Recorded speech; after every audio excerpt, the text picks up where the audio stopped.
Olá pessoal, tudo bom? Estamos iniciando o ano de 2025. Hoje que eu estou gravando esse vídeo é dia 3 de janeiro. E vou iniciar o ano trazendo um assunto que é extenso e profundo. E vai gerar, claro, vários vídeos. Não sei se formará uma série de desenvolvimento progressivo, mas será um assunto que abordaremos em vários vídeos nessa temporada. Trata-se de Qigong. Creio que a maioria de vocês já ouviu essa palavra, mas talvez alguns não a conheçam. Para quem pratica Tai Chi Chuan, Tai Chi Chuan, Qigong é algo importante, essencial, porque é o que no Tai Chi Chuan vai além da coreografia, além de aprendermos a movimentação do corpo, tem algo por trás, algo por baixo, algo profundo que deve acontecer. E não necessariamente acontece quando a gente faz simplesmente a coreografia. A coreografia isoladamente, sem essa parte do Qigong, é uma mera ginástica. Esteticamente é bonito, agradável, a gente fica encantado, a gente se sente bem fazendo o exercício. Mas tem algo a mais, que é importante. E aí eu lembro de um ditado das práticas corporais chinesas, que diz mais ou menos o seguinte, já traduzindo para o português, que se você treina apenas a forma, treina apenas o exterior, a aplicação marcial ou a parte da ginástica, e não treina o seu interior, e aí interior, quando a gente fala interior no Ocidente, a gente pensa no ser iluminado, na bondade, no amor, na esperança, mas é isso também, mas é mais do que isso. Interior também é pulmão, é coragem, é digestão, é determinação, é rim, é eliminação, é diurese, o trabalho dos rins e da bexiga, é o dirigir a circulação da sua energia. Isso é interno. Se você não treinar o interno, treinar só o externo. Quando você estiver lá na frente, já idoso, esse treinamento não terá servido de nada.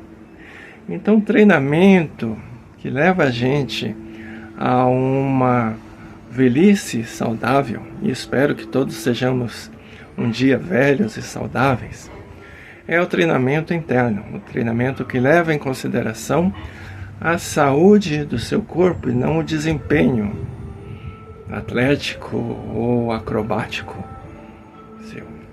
E esse treinamento interno, sempre assim, desde a antiguidade, desde a era pré-histórica, existiu na China.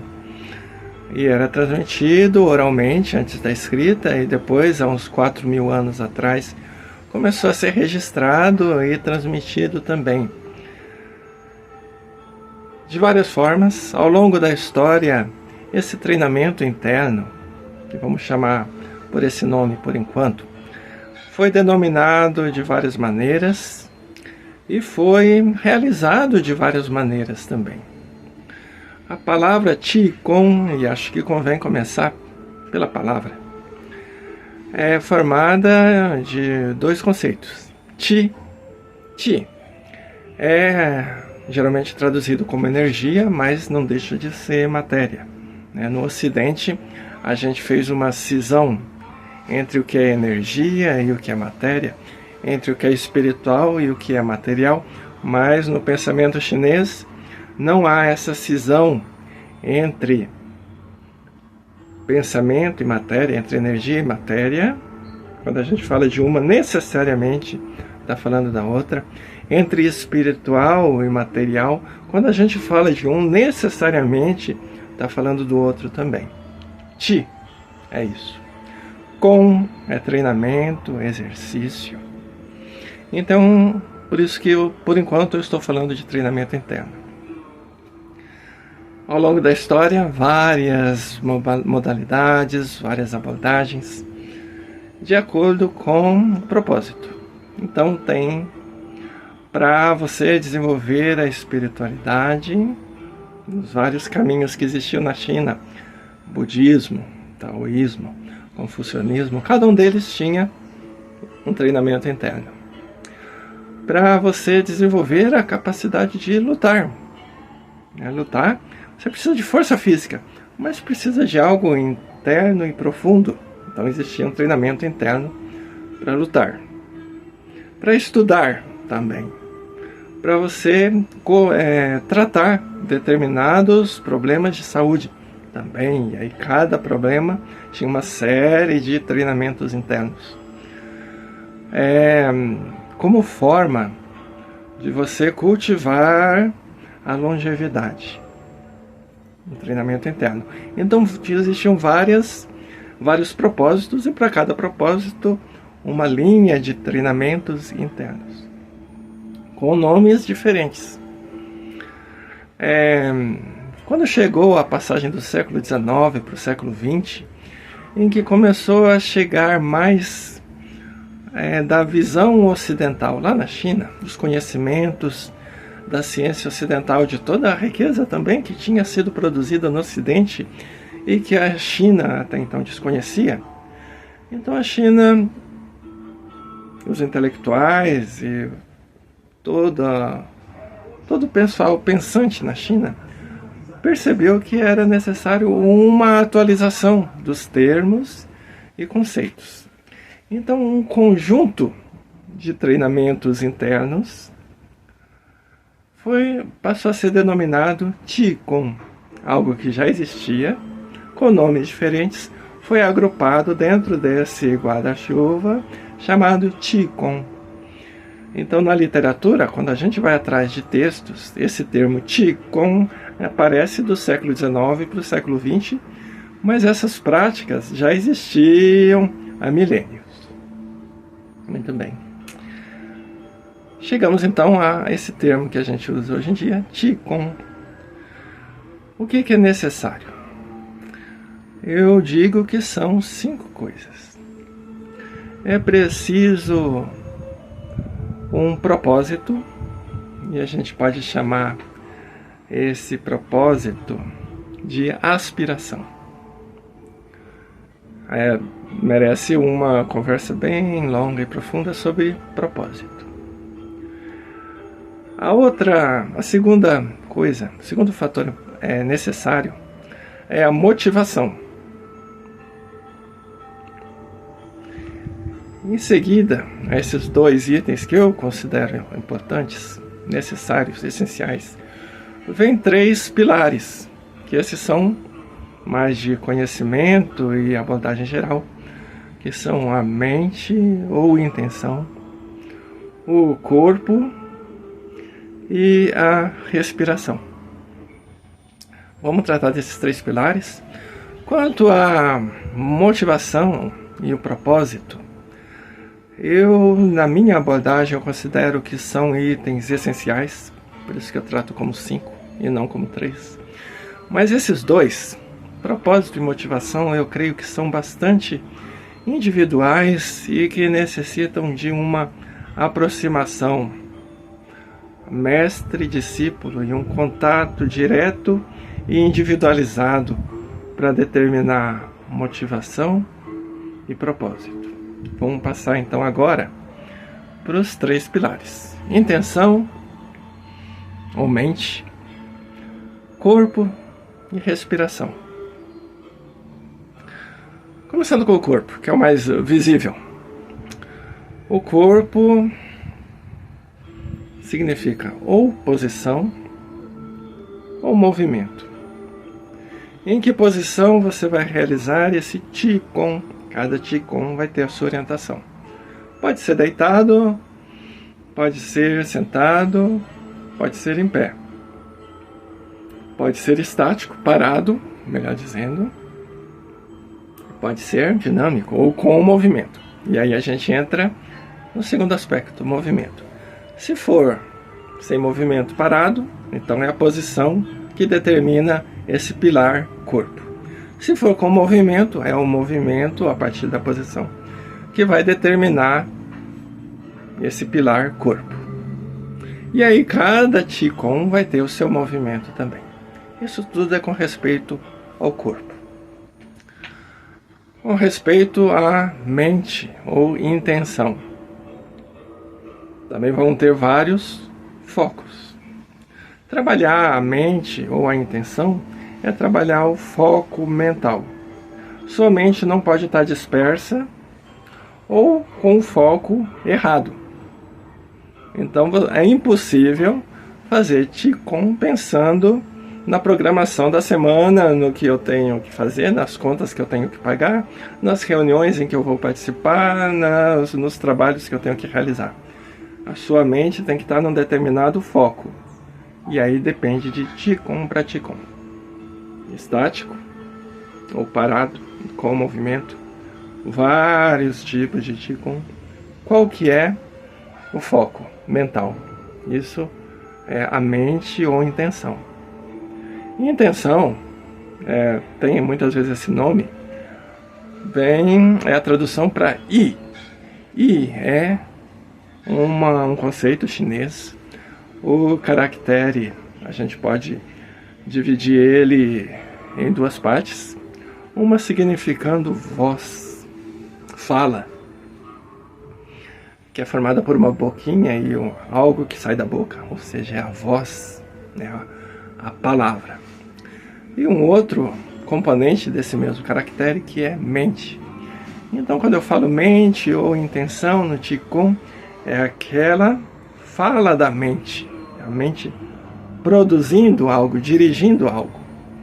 Esse é o segundo pilar. O terceiro pilar é a respiração, que também tem várias respirações, semelhante ao trabalho da yoga com os seus pranayamas. Qigong tem vários tipos de respiração e também dentro de cada Qigong tem uma progressão. Primeiro nível, a respiração é assim. Segundo nível, a respiração é assim. E assim, progressivamente. Então esses três pilares sempre estão presentes. E aí eu reforço a importância da mente, da intenção. É impossível você fazer Qigong assistindo televisão. Não tem como. Deixou de ser Qigong e passou a ser uma coisa engraçadinha, uma coisa exótica ou uma mera ginástica. Outros exercícios tem toda a possibilidade de fazer assistindo televisão. Você pode fazer um bom exercício na bicicleta ergométrica assistindo o telejornal. É perfeitamente possível e vai ter todos os benefícios do exercício feito na bicicleta ergométrica. Mas Qigong não tem como fazer na frente da televisão. E aí tem um caminho a ser feito. Eu queria só, por último, incluir, ou melhor, voltar à questão da classificação de Qigong. Teve um que eu não mencionei, que merece uma menção toda especial, que é o Qigong para a saúde. Como que é esse Qigong para a saúde? Ele pode ser dividido ainda. Tem o Qigong para fortalecimento da sua própria saúde. Você, nesse momento, nessa fase da vida, não está com nenhum problema de saúde. Está saudável. Saudável, na medicina tradicional chinesa, é algo que tem uma graduação também, uma gradação. Você pode estar saudável, bastante saudável, muito saudável, bastante saudável. Então tem como você nutrir a sua saúde. Tem o Qigong para a pessoa que está assim. Não, estou bem, não tenho nenhum problema de saúde, estou saudável. Também tem indicação de fazer Qigong. Então tem o Qigong para essa situação. Tem Qigong para quem está passando por algum problema de saúde. Eu tenho um problema respiratório, eu tenho um problema digestivo, um problema neurológico, um problema ortopédico. Tem Qigong para isso. O Qigong pode ser feito a própria pessoa. Eu estou com um determinado problema, eu estou saudável, eu faço Qigong para mim mesmo. Tenho um problema, suponha, respiratório, então vou fazer tal e tal Qigong eu mesmo. Então a própria pessoa faz o Qigong para ela mesma, auto Qigong. Existe uma outra modalidade, essa aí precisa realmente de ter alguém junto, com mais presença ainda, para fazer esse treinamento, que é você fazer Qigong para uma outra pessoa. Você vai projetar um Qi, né? Vai emitir um Qi para outra pessoa. E aí existem várias formas de fazer isso, e aí é preciso um cuidado, né? Tem muita gente na China, principalmente, que tem essa habilidade treinada, né? A pessoa é treinada para ter essa habilidade. O Qi da pessoa, o Qi da natureza, o Qi do universo, o Qi da doença, o Qi da saúde, o Qi próprio, tudo isso está formando um Qi. Então, se você vai emitir um Qi, qual Qi você está emitindo? Por isso que é necessário o treinamento. Você não pode emitir um Qi de doença. Você não pode gastar o seu Qi próprio da sua saúde. Senão você, para tratar o outro, você se adoece, não é correto. Tem essa forma também. Aí, fechando esse vídeo de hoje, lembrando desses vários tipos de Qi. E um tempo atrás um amigo perguntou sobre o Qi medicinal. Então é esse Qi terapêutico. A própria pessoa pode fazer, a pessoa pode fazer aplicando em outra pessoa. Tudo merece pesquisa, estudo e prática. Não adianta você só ler, não se aprende Qigong pelo livro, você tem que ter a prática, e com a prática vai perceber uns pontos em que é necessário um entendimento melhor. Aí você precisa de ter alguém um pouco mais adiante na caminhada que possa conversar com você e ir clareando esses pontos. Okay? Esse assunto Qigong é profundo, a gente vai seguir por ele e estimulo todos a conhecerem, estudarem, praticarem, se aprofundarem no que é Qigong, para quando formos idosos, termos ganhado alguma coisa com essa prática. Até a próxima, tenham todos dias e noites muito bons e plenamente saudáveis.